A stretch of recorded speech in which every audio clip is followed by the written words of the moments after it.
बिथां बिश्वजित दैमारिया जाय बाथ्राखौ बुंदों एसे स्पिकार बिथांनि खुगानिफ्राय गनाया बिथाङा जे सासे पावार हांगार मानसि बे बुस्थुखौ जुदि स्पष्ट जाना दिनैनि गुबै टपिकआनो जाहैबाय जोंहा बारग' इएम हाग्रा बिफाननि फेरेंगा बसुमतारिया गिलु बालु आसाम एसेम्ब्लिनि स्पिकार बिश्वजित दैमार सारनि हेंथायै गोबां बाथ्रा बुंलांदों। गिलु बालु बिश्वजित दैमार सारनि हेंथायै फेरेंगा बसुमतारि सारा मा बाथ्रा बुंखो नोंथांमोना नायलांबानो जाबाय।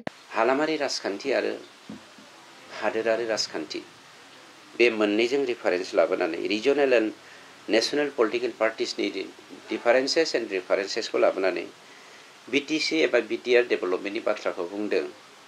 बेवहाय बिथां बिश्वजित दैमारिया जाय बाथ्राखौ बुंदों एसे स्पिकार बिथांनि खुगानिफ्राय गनाया बिथाङा जे सासे पावार हांगार मानसि बे बुस्थुखौ जुदि स्पष्ट जाना होदों। आं मोनसे बाथ्राखौसो नोंथांमोननि मिडियानि गेजेरजों एड खालामनो लुबैदों।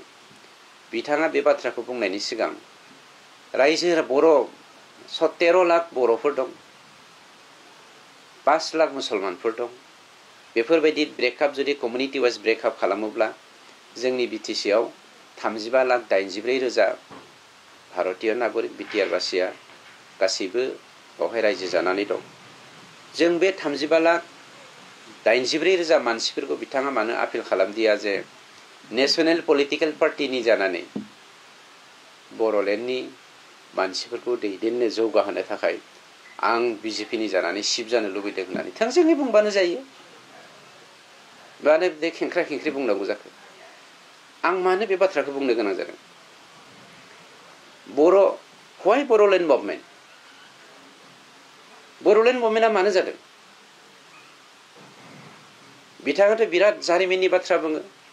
रामायण मुगा, महाभारत मुगा, pre historical period, pre epical period, pre mythological पिरियडनि बाथ्रा बुङो।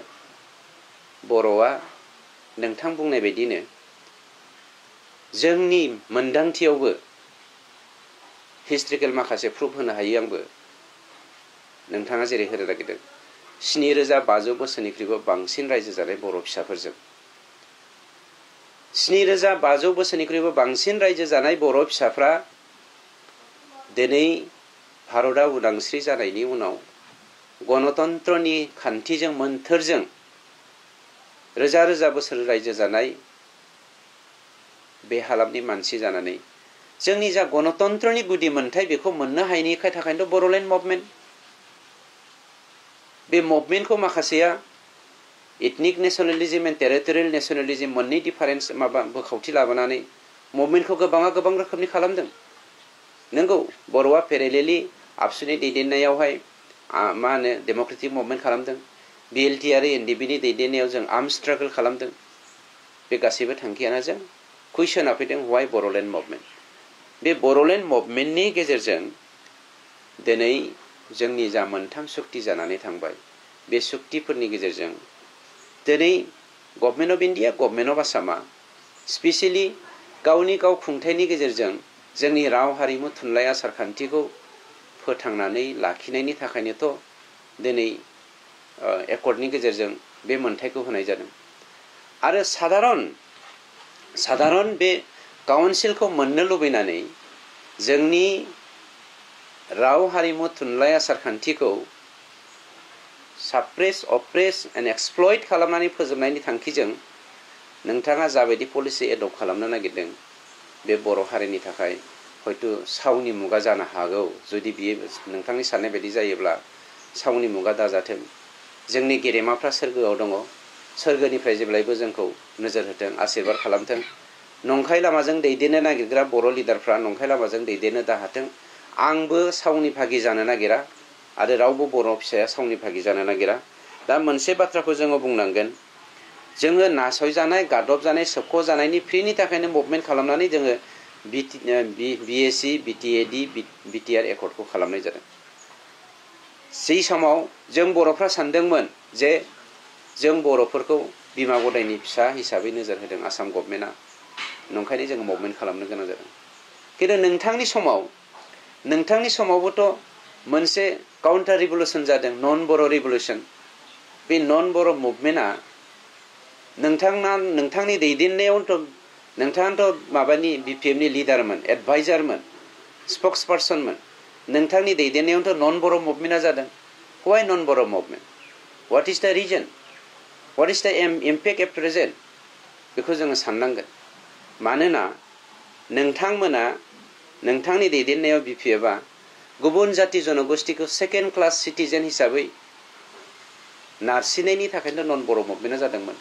नाथाय जोंनि दिनै मानव गेदेर श्री प्रमद बर' बिथांनि दैदेननायाव जोंनि सरकारा गासैबो जाति जनगोष्ठीखौ लानानै नोंथांमोना दे दा सम सम बबेबा जायगायाव सेकेन्ड क्लास कमिउनिटिखौ जोङो माने सान्ति गायसननो बा सेकिउर्ड होनो थाखाय दिनै जोंनि पार्टिया खामानि मावगासिनो दङ होननाय बाथ्राया दुखुनांथाव।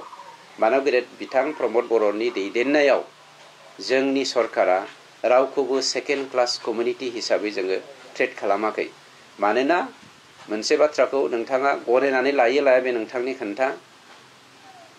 आसामाव गुबुन गुबुन जिल्लायाव, गुबुन गुबुन स्टेटआव, गुबुन गुबुन इउनियन टेरिटरियाव, इन्डिया बायदियाव दिनैसिम रावबो मानसिनि खर'आव मोनसे सिमां सोरजियाखै, बे सानखांथि फैयाखै जे गासैबो BTCनि 26टा जाति जनगोष्ठीनि राव हारिमु आसारखान्थिखौ फोथांनायजों लोगोसे बर'नि राव हारिमु आसारखान्थिखौ जौगाहोनायनि मिजिंजों दिनै मानव गेदेर प्रमद बर' बिथांनि खर'आव मोनसे सानखांथि फैदों।